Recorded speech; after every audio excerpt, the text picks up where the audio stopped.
Quem é você? Eu sou um filho de Curitiba, dessa terra que aprendi, como Olavo Bilac dizia, ama com fé e orgulho a terra que você nasceu. No dia 16 de novembro de 1943, às 6 horas da manhã, de parteira, e ali na rua Francisco Torres, esquina com a Avenida Capanema, hoje Afonso Camargo, era então a parteira. A maior parte, eu acho que desse período, em Curitiba e talvez em todo o Brasil, eram as parteiras, as grandes mulheres que deram vida longa a muitos brasileiros aqui neste país. Foi um período genial de minha vida, de infância. De um lado estava a Indústrias Boltin, era comércio e indústria famosos em Curitiba pela sua área de grande efervescência econômica.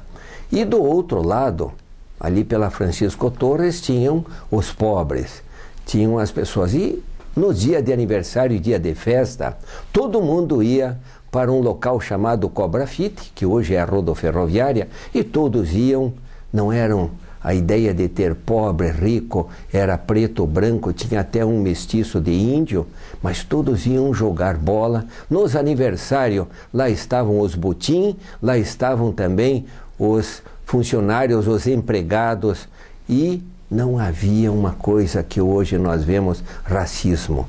Havia um que chamava o outro de polaco, de alemão, de italiano, mas me parece que na atualidade o racismo foi criado. Todos nós nos dávamos bem e não havia nem divergência se era rico ou se era pobre. Todos íamos um na casa do outro. Os pais não diziam também muito sobre esta situação disso ou daquilo. E eu sempre tive curiosidade de quem deu o meu nome. E estou na livraria do Chaim, que é de minha propriedade, e aparece um senhor. Sempre perguntei para meu pai e para minha mãe, e aí eles disseram, foi um homem que orientou. E aí ele chega, esse senhor, é um funcionário público do litoral, e ele diz assim, você sabe por que você tem o nome Aramis? Eu disse, por causa de você. E depois de mais de 50 anos, estava lá esse homem, procurador da justiça, me contando como é que conheceu meu pai, e meu pai preocupado em dar um nome. Vou dar um nome da origem de minha terra, que ele nasceu no Líbano. Meu avô ainda achava para minha mãe um nome Frederico. E aí, não, veja alguma coisa que seja neutro. E aí surgiu o nome Aramis. Aramis Chaim, com N no final. Essa é a vida gostosa de minha vida numa região onde eu vi o asfalto ser colocado. Haviam as valetas, onde de noite ficávamos escutando o coachar dos sapos das rãs, onde haviam, nessas valetas, havia o agrião em quantidade, e víamos as pessoas indo colher nisso. Me parece que todo mundo sobreviveu e ninguém teve doença da valeta, onde era o esgoto, mas nascia isso e todo mundo comia o agrião dessa região. Papai tinha silos, tínhamos depósito de cereais. E o que ocorria? Nunca ele me deixou eu ter uma revista de Walt Disney. E eu tinha, mas por que isso? E pensando, com o tempo eu fui ver. Sabe quem tem silos de cereal, de arroz, de feijão, de milho? Qual é o maior amigo disso? Até parece que eu estou no Egito. Nesses silos de cereal, onde havia a mumificação do gato. O gato era o animal que protegia o cereal no Egito. E nós tínhamos mais de 20 gatos em todos esses celeiros, porque bastasse um rato ele defecar sobre uma saca, tínhamos que jogar fora. O milho, então, protegíamos, porque nós tínhamos carroça. Eu mesmo fui carroceiro. E aí então qual era a situação de você cuidar disso? Era um prazer a gente fazer aquela matança do rato. E meu pai sempre dizia: como é que você pode ver uma revista onde o rato surra o gato? Isso sim é animalesco. Cresci pensando nisso e vendo que esse animal é um animal perigoso para a humanidade e que continua. E com o curso que fiz de História fui saber bem mais corretamente que no século XIII, como é que aconteceu a peste bubônica? Século XIII, as religiões achando que haviam as feiticeiras e que o gato, na verdade, era um animal perigoso, haviam, digamos que, processos contra os gatos. A matança indiscriminada contra esse animal fez proliferar a peste. Mais de 1/3 da população na Europa de época, morreu por causa disso. Acho que devemos ter esse conhecimento da ciência, da biologia, que eu mais gosto também, mas isso vai com o tempo que eu vou conversar. O tempo foi indo, eu fiz o primário, fiz o ginásio científico, primário eu fiz no colégio que tem mais de um centenário, que é o Grupo Xavier da Silva. E tem algo fantástico nessa história do grupo. Me recordo, a professora Iraide telefonou para a casa de mamãe e disse: olha, você tem a carroça, fale para teu marido que nós precisamos ir buscar um pouco de areia e um cimento que ganhamos. E depois alguém do próprio colégio, do próprio grupo, arrumou tijolo. Veja o que acontece. A direção arrumou tijolo, cimento, areia, a carroça para levar todas essas coisas. E não precisou, Secretaria de Educação não precisou, a Assembleia não precisou de permissão. Nesta época, os diretores, a comunidade, consideravam os seus colégios como propriedade sua. Cuidava-se das escolas. Não havia necessidade de tanta tramitação, seja política ou seja burocrática. Isso me marcou profundamente. E hoje eu vejo que nós estamos talvez até perdendo nossas escolas. Mas isso é um outro assunto para outra conversa. Essas lembranças me fazem, depois de terminar o primário, no ginásio eu passei para o Colégio Iguaçu. Aquele colégio que na época da década final de 49 era: você entra no Colégio Iguaçu pagando passa. Olha, eu fiz um excelente colégio e fui fazer, nessa época havia quase que um vestibular para o Colégio Estadual do Paraná. Esse colégio magnífico, onde teve as origens com o grande governador Manuel Ribas. É preciso, eu estou jogando a minha história e jogando a história do Paraná de grandes homens. Passei muito bem, terminei esses 3 anos de colégio e fui fazer o vestibular. Primeiro vestibular, eu pensei, vou fazer o curso de Bioquímica, Engenharia Química. Era no primeiro ano, 63, estava sendo inaugurado. Mas depois eu desisti e fui fazer o curso de História. Foi com que eu me realizei. Era a História onde eu novamente lembrava a vida com meu avô, uma vida saudável. E voltando ao colégio estadual, estudava-se à noite, e o grande receio à noite, não havia essa história de você sair à noite e ser assaltado, ser roubado, estupro. Raramente, você nunca escutava disso. Mas passando pela Riachuelo, haviam quem? Haviam aquelas moças decaídas, não é? E sempre então, jovem, elas chamavam a atenção: olha aqui, venha me dar um beijo e tal. E eu contei para o meu avô, digo: vovô, já morava com ele, com meus 14 anos de idade, e eu disse: vovô, veja, eu estou sendo, no termo atual, assediado por aquelas mulheres que estão ali de noite, não vão para casa e dizem algumas coisas. E aí o avô dizia assim para mim: você quer dizer que as prostitutas? Pois é, vovô. Aí ele marcou, é outra marca em minha vida. Disse: você sabe por que existem prostitutas? Porque existem o prostituto. Desde então eu comecei a ver, analisando exatamente o outro lado, né? Por que acontece isso? A história dos dois lados, quem não quer não briga. Mas comecei a ter muita pena dessa situação, deste lado, desta mulher que sofre desgraçadamente e ainda continua esta situação, que também é outra história para outras vidas.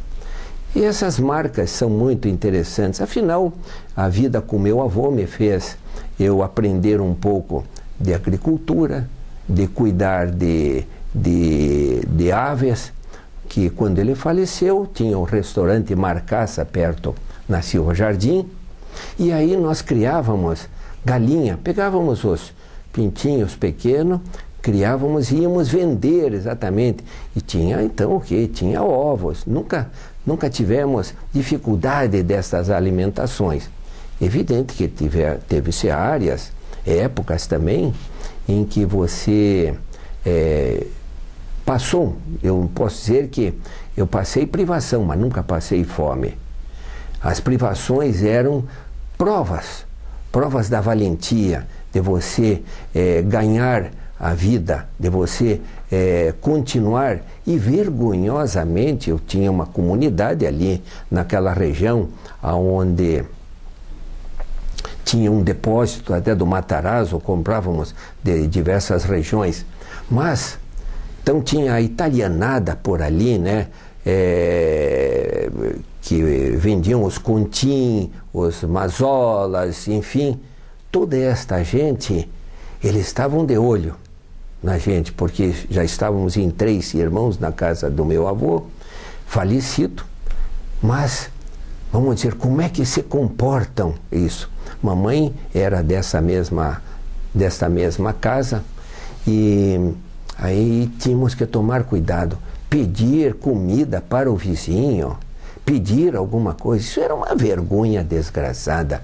Você tinha que ter hombridade. Esse era o sentido, você ganhar a vida, né, com o teu suor. E assim foi. Eu, desde pequeno, tinha um carrinho que eu vendia palmito. Depois, nos meus 13 anos de idade, com meu irmão, compramos um carro e cavalo e fizemos, nos primeiros anos de vida, do mercado municipal.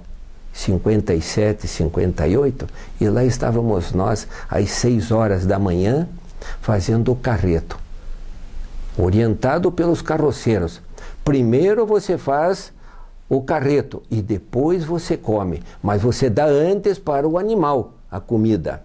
Então tínhamos que esperar o primeiro carreto para sobrar o dinheiro e ir tomar o café com leite e o pão. Essas são as histórias de como você vence. Mas tudo isso se fazia orgulhosamente. Não se fazia, olha, eu sou um sacrificado, eu sou um pobre miserável e tal. Não, era o orgulho do filho do imigrante. Ele não podia envergonhar o que a gente chamava na época o seu sobrenome. O sobrenome era importante. Hoje todo mundo pode ser chamado de Luiz, ou de João, ou de Silva. Mas era importante o sobrenome, você guarda. E as pessoas se chamavam na época, década de 40, 50, era aqui normal no Sul se chamar por sobrenome. Você chamando uma pessoa pelo sobrenome, você sabia qual era a origem, qual era a religião, da onde ele vinha. Isso talvez é um capítulo de uma parte regional da história desse nosso país. Esse país imenso como o nosso grande escritor do Paraná, Wilson Martins, diz assim: Paraná, um Brasil diferente. E realmente o Paraná é, sem dúvida, uma terra diferente, com um povo diferente. às vezes parcialmente, né, descrito como preconceito, mas nós não conhecíamos preconceito, não sabíamos o que era. Brincar com negro, brincar com qualquer pessoa, não havia este problema nenhum. Não havia nem a discriminação por dinheiro. Eu acho que as discriminações foram se fazendo e eu fui compreendendo que é mais por poder econômico. Mas isso também é outra história. Afinal, a vida foi correndo e do meu carrinho, né, que eu carregava as coisas para vender, passei para a carroça e sempre, quando jovem, né, criança, adolescência, até meus 12 anos, acompanhava minha mãe para ela visitar o pai dela, meu avô. Aí ela me ensinou atitudes de homem, atitudes, né, quando é que você deve acompanhar uma moça, você vai crescer, você vai ter tua namorada, você vai casar. Era a história de você colocar de braço, levar então a jovem de braço. Era aquele cavalheirismo. Tinha a sombrinha, você tinha que levar de sombrinha a mãe. Todo aquele percurso onde tinha a estação ferroviária, então nós passávamos a pé ali e na volta também. Essas atitudes foram se fazendo onde eu fui crescendo, depois mais convicto do que eu precisava, e já com um pouquinho de dinheiro. Me lembro que nós íamos comer na famosa confeitaria das famílias, era um luxo extraordinário, mas íamos nas casas das próprias casas de comércio dos curitibanos. O Gino Zanier, por exemplo, que tinha ali na 7 de setembro, então comprávamos ali. O Café Marumbi era também pessoas vizinhas, o Gazeta. Então, toda esta gente perambulava por aquela nossa vida, mas nós comprávamos dos nossos. Não comprávamos de supermercados internacionais, primávamos mais do que nunca pelo filho da terra, pelo comércio da terra, pela indústria da terra. O Paraná era dos paranaenses. Neste modo de como eu fui aprendendo a amar, a gostar da terra que nasci. E passava ali, quando já sozinho, fazendo a vida, então, eu olhava aquela confeitaria novamente e lá estava então o célebre canudo, a célebre bomba, que são os dois elementos mais famosos das confeitarias. Pegava o tilintar do dinheiro, olhava aquilo e dizia, não, isso vai ser para o meu carro. E sem dúvida, antes de ter a licença de dirigir, eu já tinha um carro, mas eu tinha um amigo vizinho com quem nós saíamos de carro. E assim a vida se foi, faculdade foi extraordinária, tive grandes nomes, como Bento Munhoz da Rocha, Cecília Westphalen, Altiva Loureiro Fernandes, estes nomes que eram os grandes nomes da Universidade Federal do Paraná. Conhecer um pouco da história desta universidade, eu deixo para alguém que conheça um pouco melhor. Mas era um orgulho estar ali. Andar nessa época, você tinha que ir de traje.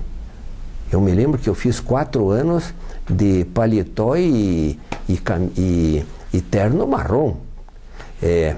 Hoje eu não posso nem ver esta cor.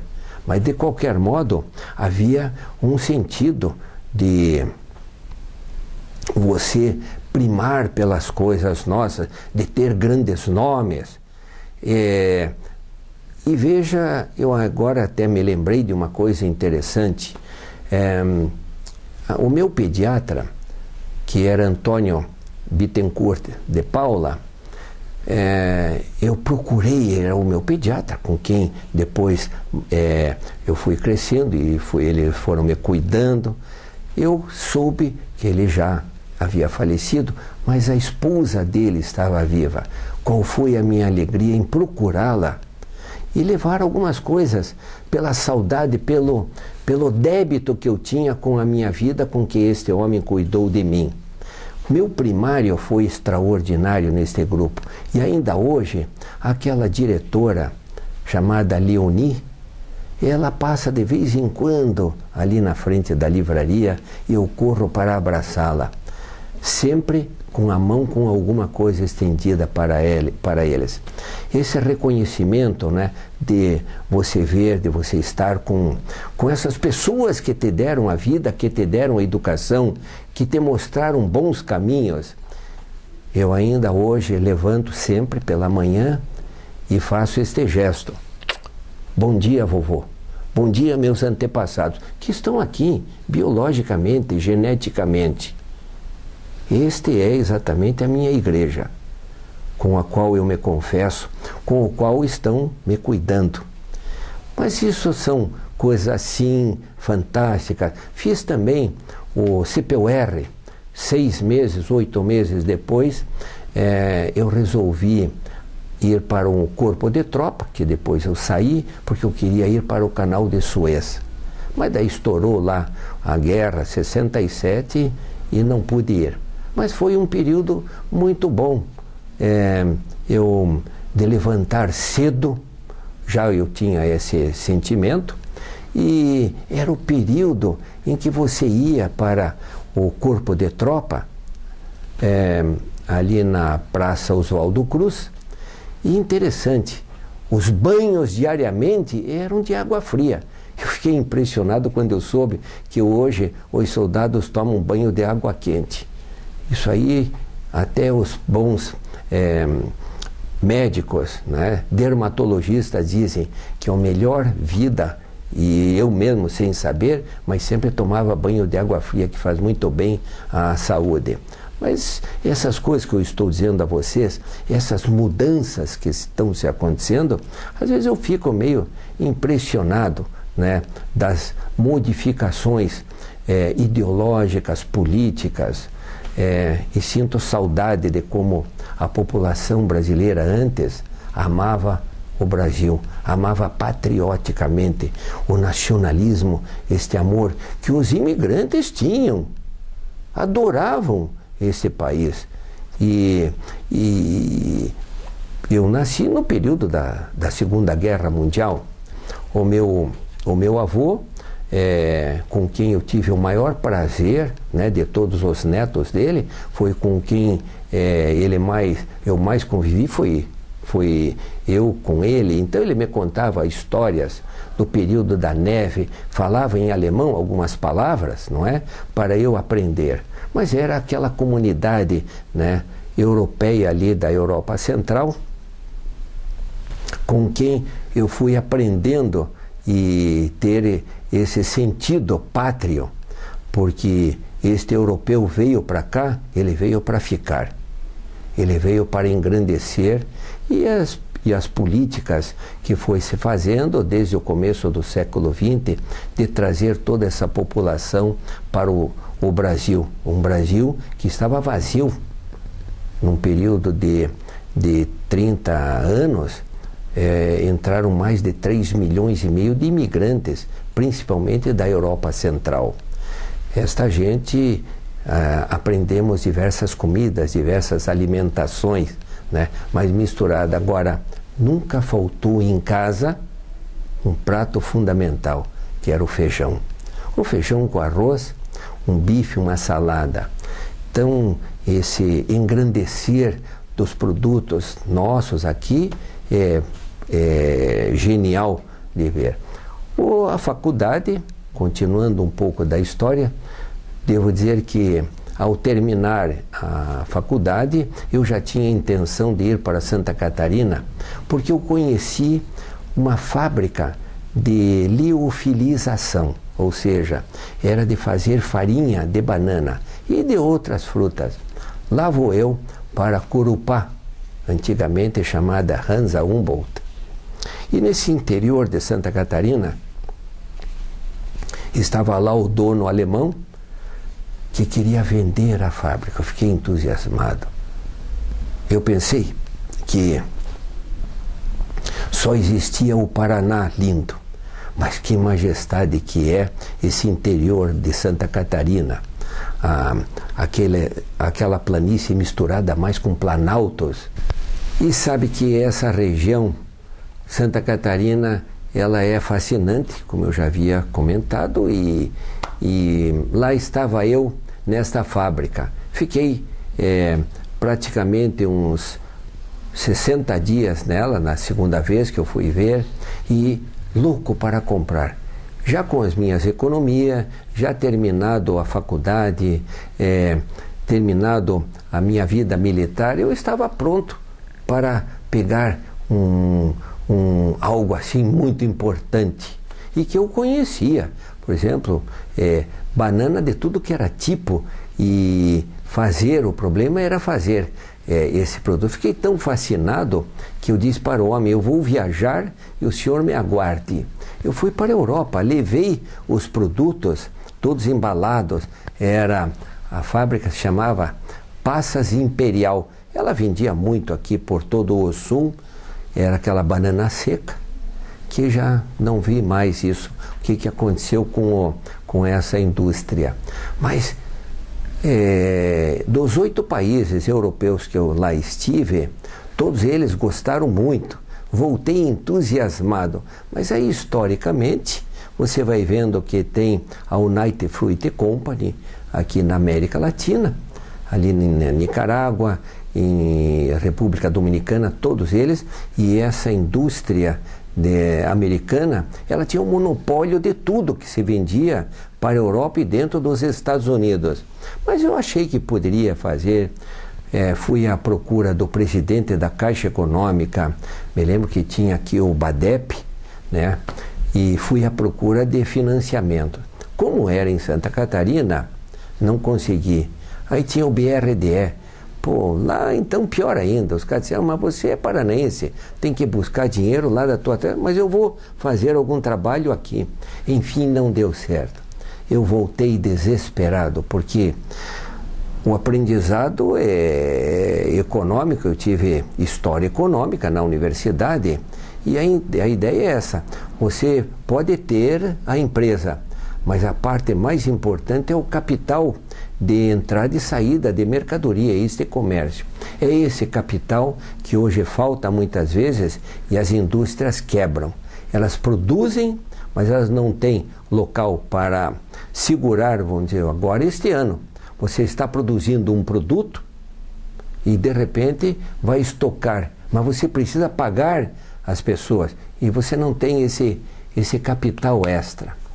Eu, com receio, não entrei, mas aborrecido com isso, e é uma parte um pouco triste, porque eu fiquei numa praia na volta de Florianópolis e pensei cá comigo, disse: putz, estou roubado, eu acho que eu vou me matar.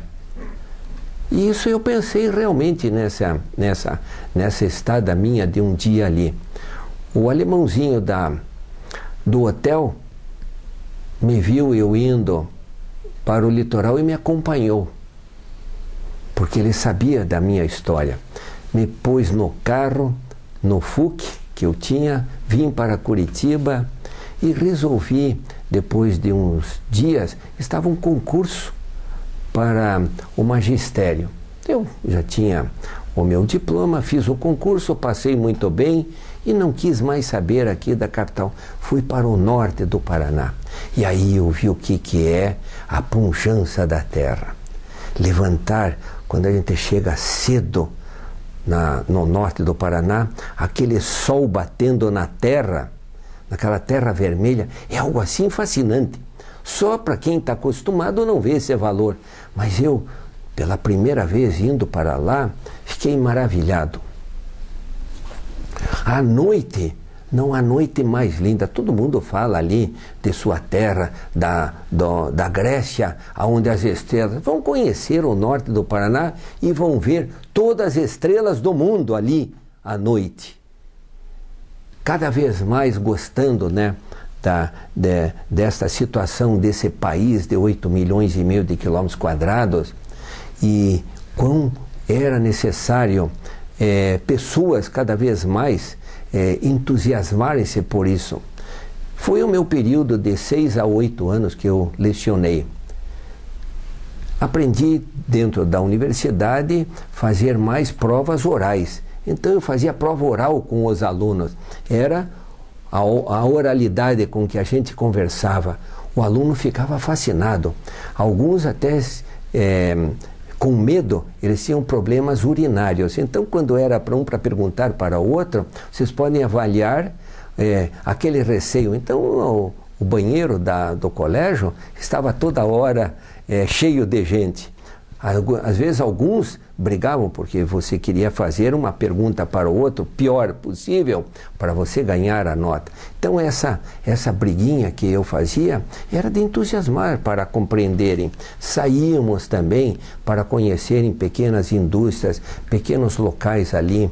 Enfim, foram períodos muito bons, porque a produção que você vai ver, nós conhecemos aqui feijão preto, feijão cascudo, feijão paulista.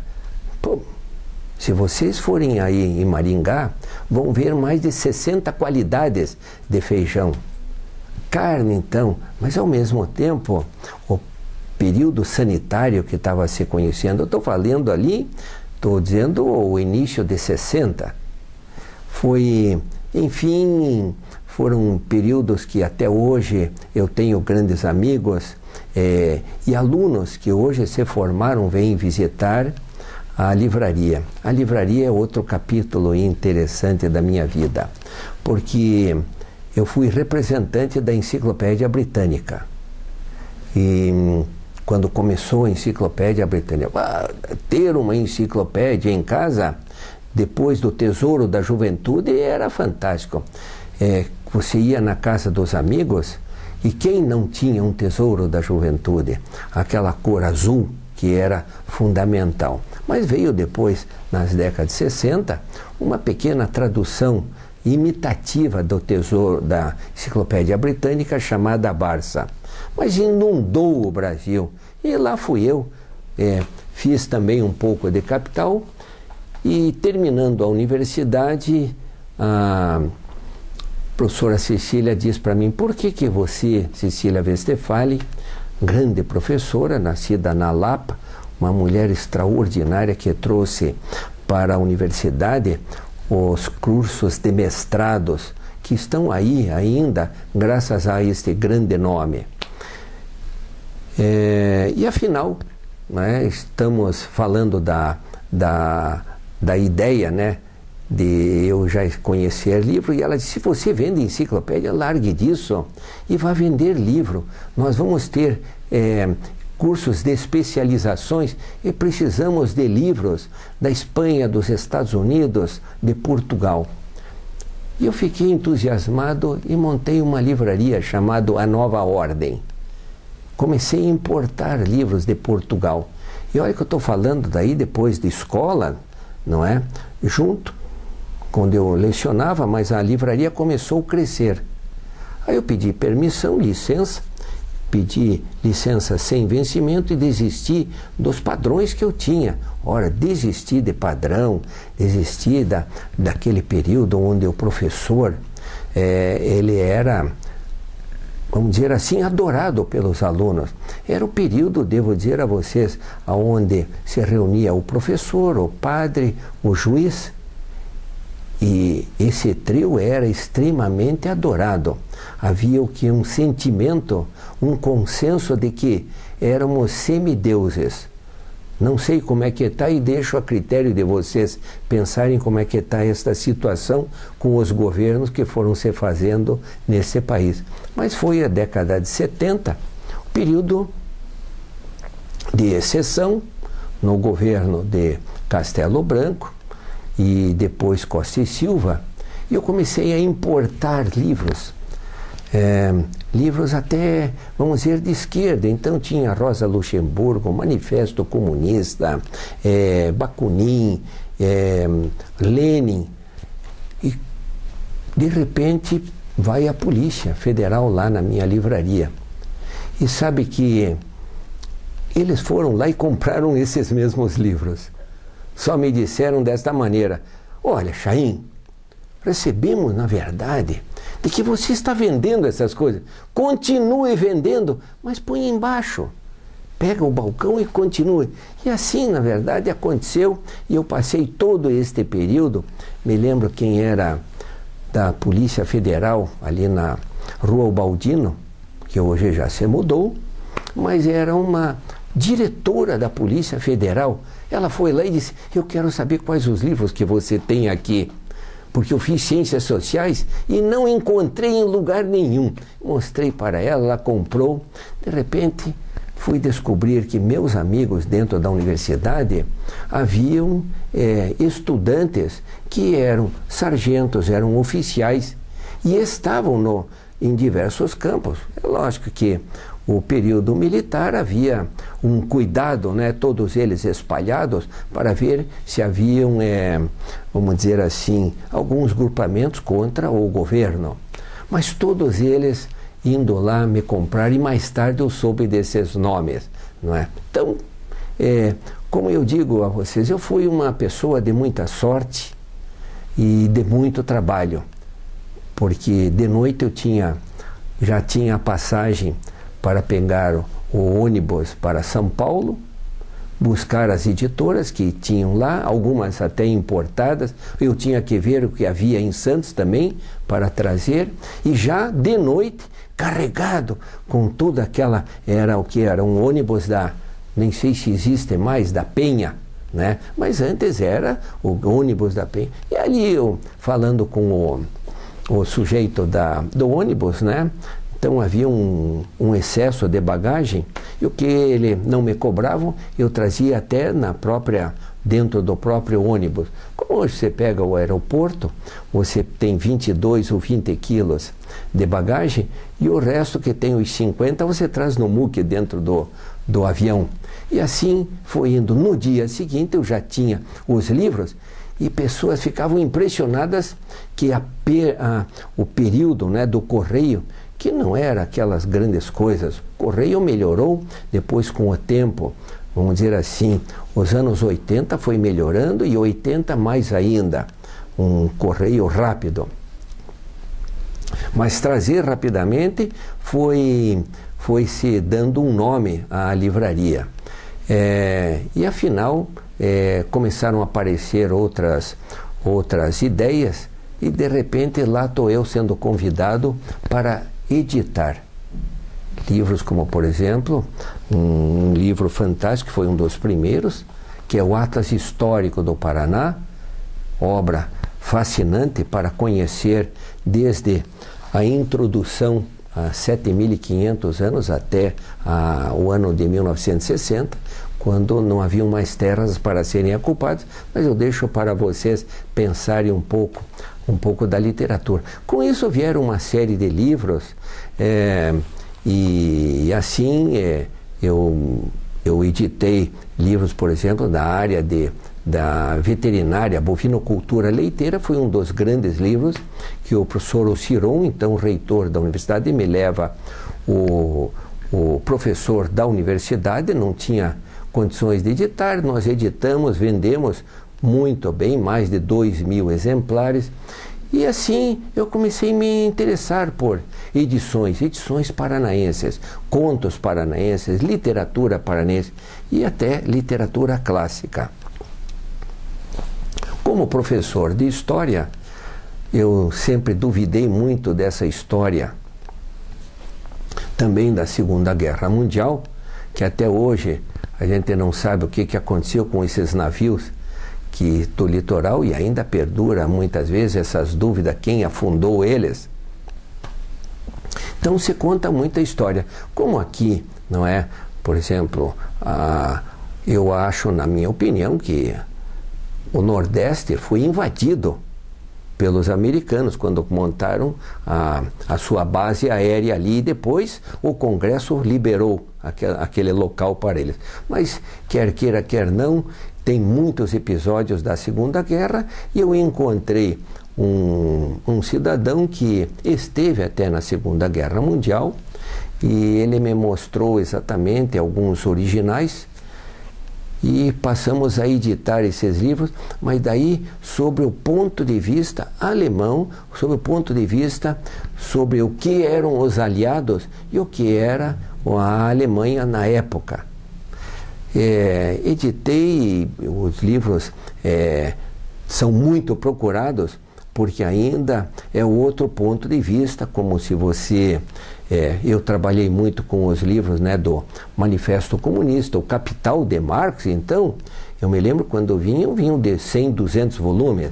Mas como é que você vai compreender a Revolução Comunista sem Lenin, sem Stalin, sem Karl Marx? Como é que você vai compreender o maior protagonista da Segunda Guerra Mundial sem ler Minha Luta? Naquela época, o livro Minha Luta, ele estava liberado. Quer dizer, são pontos interessantes da história que até hoje ainda isso é discutível. Então, se os militares não queriam que eu vendesse, tinha depois exatamente esses socialistas, pseudo-socialistas que estão gritando e tal contra isso. Então, essa história de você não proibir livros é muito difícil. Embora eu devo confessar aqui que eu me proibi de ter um livro, que é um livro na época de Collor de Mello, quando Zélia era ministra da Economia, aquela que retirou todos os nossos dinheiros, e aí ela escreveu um livro com um escritor de renome nacional, que por causa desse livro que ele editou, Zélia, uma paixão pela Record, ele afundou. Últimos anos de vida dele, ele confessou que aquilo foi realmente que destruiu a vida simbólica dele como escritor. Mas quando eu saiu, a situação já como editor, como distribuidor no Brasil, já de renome, bem conhecido, embora... Também devo dizer a vocês, essa época era a época que tinha mais de 25, 26 livrarias aqui em Curitiba. Se vocês procurarem, só tem shopping hoje. Mas as pessoas liam, gostavam da posse. Era também o período do disco de vinil. Então, cada qual tinha na sua casa, tinha aquelas pilhas de discos. Então, era Benamino Gili, Tito Schipa, o Fred da Alemão, eram as músicas polcas dos polacos, enfim, o Carlos Galhardo. Então, a gente escolhia. Eu não sei se hoje essa gente pode escolher música, mas nós escolhíamos. Nós íamos nas estantes e escolhíamos o livro. Principalmente livro clássico. Monteiro Lobato nunca faltou nesta época nas casas dos brasileiros. Hoje eu tenho muita saudade de Monteiro Lobato e desses jovens que antes liam bastante. Mas enfim, nessa situação eu cortei, não é, o embalo, porque as editoras têm um serviço de novidade. Editam livro, eles mandam normalmente de 10 a 30 volumes. Quando o livro é muito bom, eles mandam antecipadamente. Quantos você vai querer? Olha, é um livro de economia, da Zélia. Eu disse, puta, eu vou querer 100 volumes. E já tinha uma série de pedidos de secretários de Estado. E, bem, tudo bem. Quando sai na revista o que é o livro da Zélia, aqueles escândalos dela lá na Suíça com o ex-senador e ministro, aí eu disse, puta, mas isso é uma vergonha muito grande, eu não vou ter esse livro aqui. E afinal, não quis. Quando o livro chegou, todo mundo procurando o exemplar, passa a Band e chega lá e diz, nós estamos fazendo um levantamento aqui, quantos volumes você já vendeu? Eu digo, não vendi nenhum. Como que não vendeu? Eu digo, estão aqui, já liguei para a editora que já me disse, não mande para cá, tem um outro livreiro aí na tua cidade que já vendeu tudo e quer tudo, então pode passar para ele. Eu disse, pô, interessante. Aí os caras gravaram, não é? E foi uma coisa engraçada quando chega em São Paulo, que um livreiro não quis vender um livro. Pum, isso pegou fogo. No dia seguinte, a Band vem e faz um estardalhaço. E aí eu disse, eu não vou vender isso aí, essa mulher, na verdade, não merece fazer propaganda e ainda vai ganhar dinheiro de mim. Essa mulher que sequestrou os bens do país e ainda fez uma fusarca dentro do ministério. Enfim, fui dizendo tudo, mas aí veio a Rádio Bandeirantes, veio até os editoras, dizia para vocês que rádios, então, era de meia em meia hora, então era a Rádio Gaúcha, a Guaíba, a Rádio de Capital, enfim, de Minas Gerais, e em questão de 10 dias, a Record não vendia mais nenhum livro. Quiseram queimar-me, sabe? Ficaram loucos da vida, porque aquela história de vender o livro, de repente todo mundo ficou com vergonha. E isso deu um nome a nível também mais nacional a gente, e fizeram um levantamento década de 90 e foram descobrir que a melhor livraria do país estava em Curitiba. É isso aí no mês de novembro, dia 23 de novembro, sai o jornal, domingo, no Caderno Mais, estou eu num sítio e lá não tinha telefone, não tinha nada. Quando eu chego à noite, aquele telefone, você viu na Folha, olha e tal, né? Enfim, isso foi muito bom e eu sempre digo, os paranaenses eram os únicos que não sabiam que tinham a melhor livraria do país, porque eu recebi muitas cartas, muitas ligações de pessoas de fora, me cumprimentando pelo prêmio. Por isso eu acho, conheça a tua aldeia, conheça o teu país, conheça isso antes de ir para Disney World. Você está na melhor terra do planeta. É esse o sentido que eu amo essa terra, amo este povo maravilhoso. Se nós queremos, acima de tudo, alguma coisa boa, é exatamente este o sentido. De ver como é que é a família, como é que são os valores, esses valores que se estão perdidos, é preciso recuperá-los. Se eles não estão perdidos, vamos colocá-los à prova, porque eu aprendi e até hoje exerço isso lá na minha empresa, de que mais do que nunca vale a palavra de honra. Quando eu chego e digo assim, olha, tem aqui este livro, você vai querer? Então tá bom, leva ele no fio do bigode. Mas como no fio do bigode? Essa geração de 30 anos de idade não sabe o que é contrato de fio de bigode. Imagine, isso anteriormente era normal. O fio de bigode, quer dizer, você fica na palavra de honra, fica no fio do bigode do português. Como é que nós já perdemos esta linha, esta conduta deste valor? Mas ainda, os velhos levam os seus netos lá para a livraria, e eu digo, então vai levar? E às vezes alguns dizem, não assinam nada? E são os jovens advogados que perguntam, mas não se assina nada? E você olha, tal como o retrato de Dorian Gray, que é muito interessante a leitura dele, você olha o texto, né, do Pinóquio, e você vê hoje, se você tiver um trabalho espiritual, você olha para a pessoa e você vê se ele tem moral, se o nariz dele cresceu, se as bochechas estão inchadas e inflamadas. Você conhece o indivíduo. Eu não consigo compreender como é que as pessoas não conhecem, talvez por causa disso que na América Latina se vota muito mal.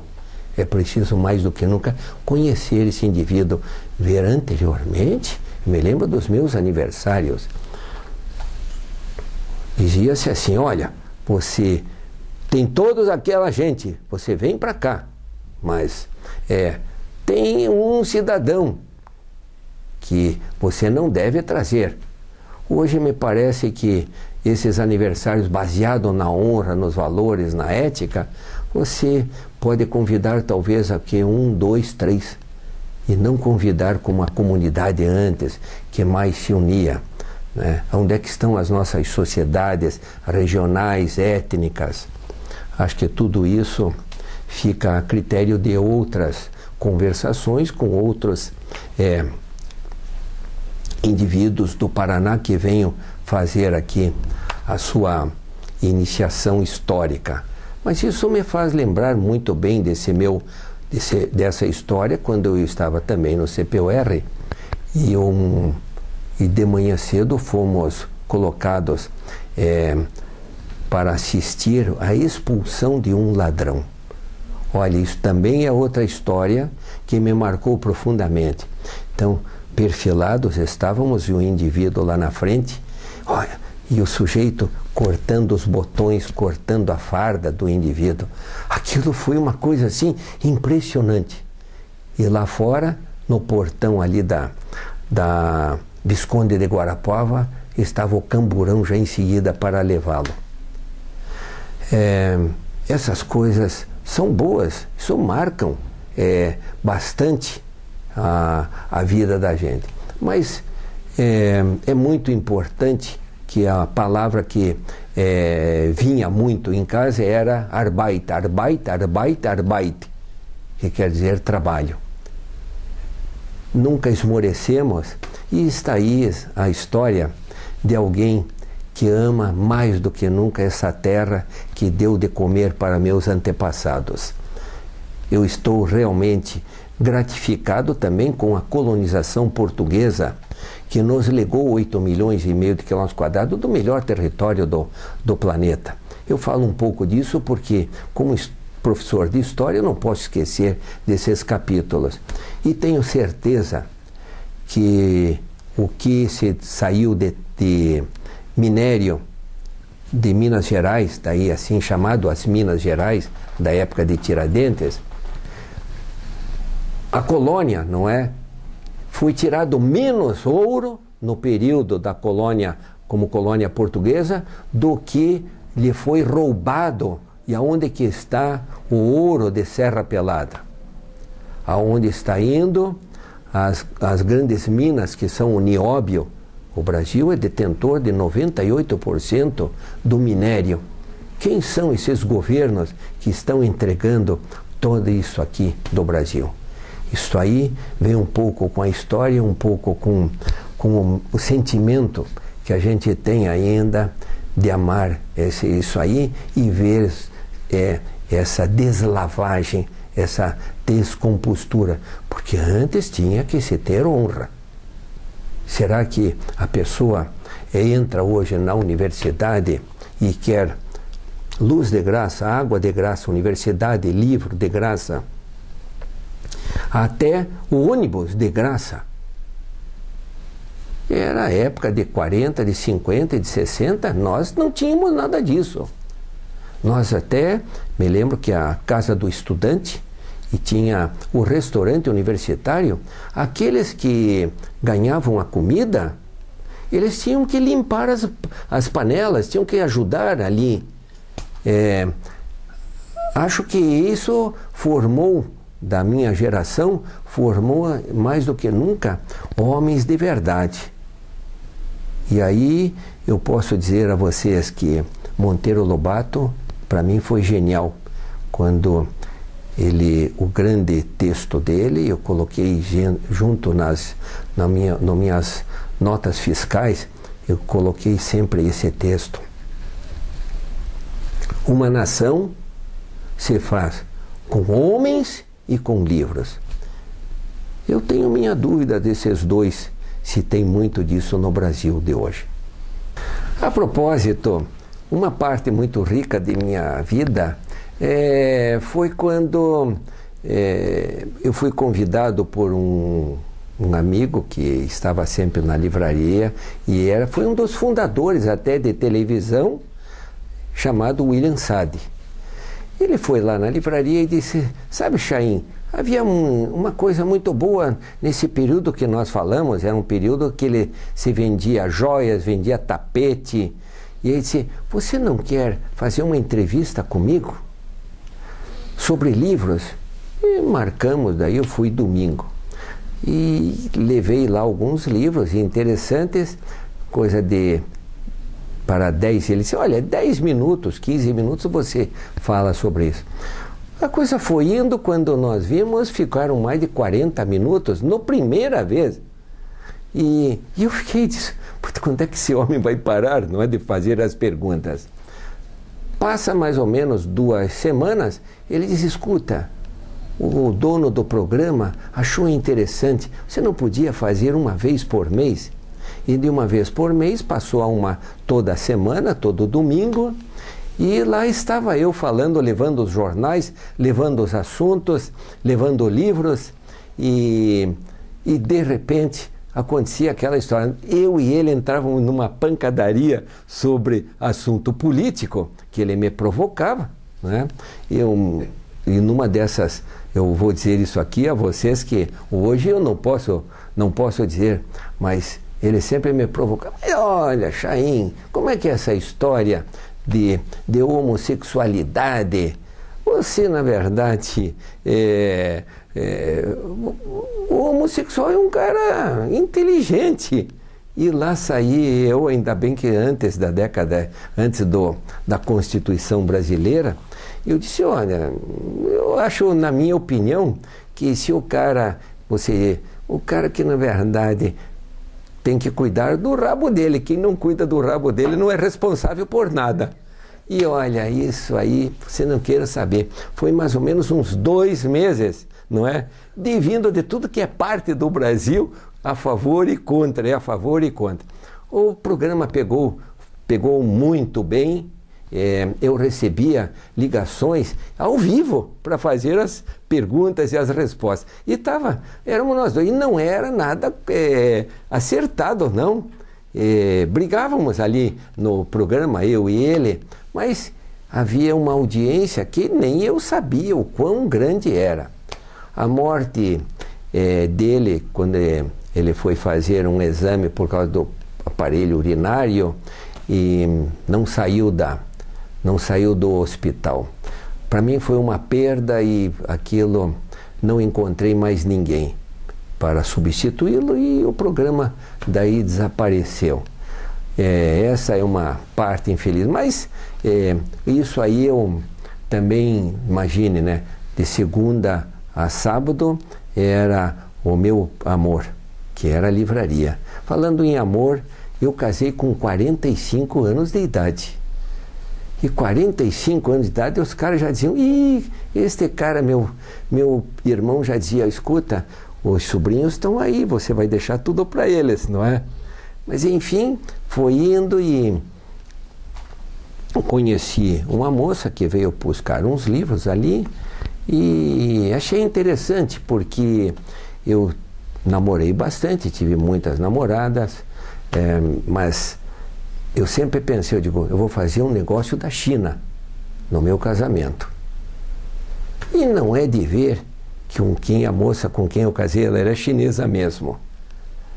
Mas afinal, né, essa situação foi muito interessante, porque a avó dela morava aqui, e essa era uma senhora que era antes da Primeira Guerra Mundial, do período da ocupação japonesa em Taiwan, né, ou Ilha de Formosa, como vocês prefiram a citação. E aí ela me levou para conhecer a avó. A avó não falava nada em português, mas teve um tradutor do lado, e foi muito interessante esse fato, porque eu comecei a perguntar como é que era. Então ela contava das dificuldades, da ocupação, da humilhação que teve. Depois, Segunda Guerra Mundial, eu já tinha um relativo conhecimento, mas eu queria ver esse período quando as ilhas, né, foram tomadas pelas ocupações. A China, coitada, foi tomada por todos os países do mundo. E a meu ver, eu vejo que a China ainda não deu o troco para o Ocidente, o que o Ocidente fez com o povo chinês. Mas, perguntando para ela, eu disse, olha, e como é que era o período da fome, a senhora está falando? Daí ela disse assim, olha, nesta época nós fazíamos a escolha, né, do arroz. E quando caía um grão de arroz, no chão, nós ajuntávamos ele, íamos buscar e punha de novo para ele ser fervido e não se perdia nada. Aí eu olhei para ela e disse para o tradutor: pergunte para a senhora se ela ensinou a neta dela isto. Aí ela disse: sim, ensinei a ela, que ela não deve perder nada. Daí eu disse para a avó dela: olha, só por causa disso eu vou casar com a sua neta. E realmente casei com ela, que mais valores ela tinha, formada na área de medicina. Tivemos 2 filhas e um filho, todos eles formados hoje, Aramis, Amanda e Milena. Uma delas está trabalhando no Canadá, a outra trabalha comigo, e o rapaz está na área de nutrição. Foi também muito interessante, porque muita gente queria saber como é que era a minha... e a história da televisão também. Eu dizia: mas escuta, que história é essa de filho, a vontade do filho dizer qualquer coisa para os pais? Que é isso? Ele está comendo da casa, ele tem que obedecer. Isso. E aí vai uma vez a televisão, o canal 6 lá em casa, e queria saber se era verdade. Eu disse: o que vocês querem aqui? Diz: não, nós queremos só fazer uma interpretação sobre a tua vida, como é que é aqui a tua cozinha e tal. E aí nisso o sujeito vira a porta e diz: e não é de ver que é verdade? Porque eu tinha dito que a melhor casa que tem para os filhos é a cinta na porta. E eu tinha a cinta na porta. E os caras filmaram isso. Putz, quer dizer, que monstro. Hoje que monstro. Hoje esse modo de você ver os filhos dizendo barbaridade aos pais. Eu tenho muita restrição contra isso. Eu acredito que estamos exatamente num país cristão. E um dos mandamentos qual é? Honrar pai e mãe. Será que nós estamos exatamente obedecendo esse mandamento magnânimo de obedecer ao pai e obedecer à mãe? Eu nunca vi em televisão, em comunicação, assassinatos. E por quê? Por bebedeira. É outro fato interessante de minha vida. Meu pai nunca permitiu, ele muçulmano, ele nunca permitiu uma bebida alcoólica em casa. Nunca vimos o que é cigarro. Deixo à vontade meus irmãos para contarem a história deles, mas eu nunca fumei, nunca bebi. Admiro a área da monogamia, acho ela fundamental, e é tão verdade que numa das festas de aniversário ocorreu também um capítulo, estava lá alguns amigos, e eles dizendo: e aí, Chaim, como é que fica lá dentro da livraria? Tantas moças, tantas, e você à vontade com elas? Eu disse: pois olha, eu estou lá para vender o livro, explicar as coisas, mas mais do que nunca, respeitar exatamente estas famílias. Que é isso, Chaim, você? Então, digo: de jeito nenhum. O que é isso? Como é que eu vou querer a minha mulher, que ela nunca conheceu nenhum homem, se eu, na verdade, sou um andarilho disso? Bem, devo dizer a vocês que... e a minha esposa, o nome dela é Shang Yanli. De tal maneira que estava lá de um lado, mas ela escutou depois essa história. Aí o juiz, né, que estava do lado, disse: e aí, senhor juiz, veja só o que o Chaim está dizendo. Aí ele estava escutando do lado, ele disse: pois eu quero estar vindo aqui cumprimentar o Chaim, porque está aí a minha esposa e eu casamos virgens. E eu quero cumprimentar o Chaim por isso também, porque o homem classificado é assim. Essa balbúrdia hoje de você dar a camisinha à vontade, sexo à vontade, É o que nós estamos vendo aí, né? Ninguém mais quer casar, ninguém mais quer responsabilidade. O homem, na verdade, eu nunca me esqueço o que ele disse. Isso eu estou falando isso há mais de 20 anos atrás. Ele disse assim: o homem hoje não está trazendo mais o coelho para casa. Isso aí também são marcas extraordinárias, como escolaridade. Na minha época, né, o professor que me ensinar que essa história do Rio São Francisco já era muito falado, não é? E o Rio São Francisco, o rio de unidade nacional, que hoje estão mexendo nele, por que não transbordar, não trazer a água do rio Amazonas para inundar todo o Nordeste? Era um projeto de 30, 40 anos. Esse homem, chamado Haroldo de Azevedo, Arthur Borges de Macedo, foi o grande professor de geografia. Com ele eu tive uma nota ganhei 17.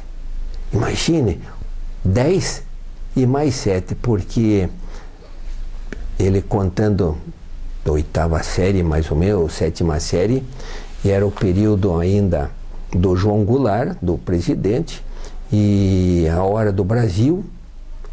Ele, de manhã cedo, a aula, ele disse assim: escute,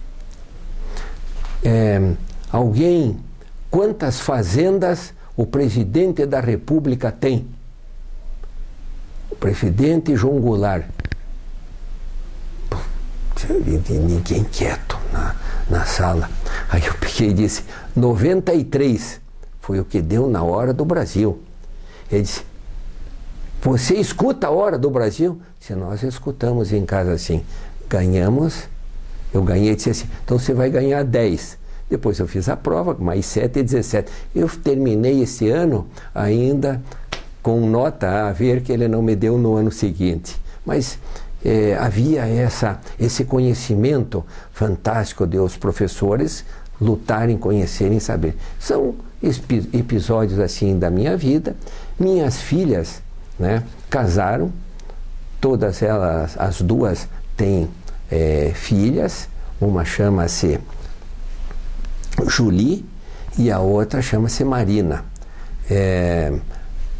Continuam trabalhando no mesmo período, né, continuam trabalhando, pouco espaço elas têm para cuidar para as crianças, mas o trabalho, como eu digo, Arbeit é Arbeit. Aprendemos isso e em nossa casa trabalho é trabalho.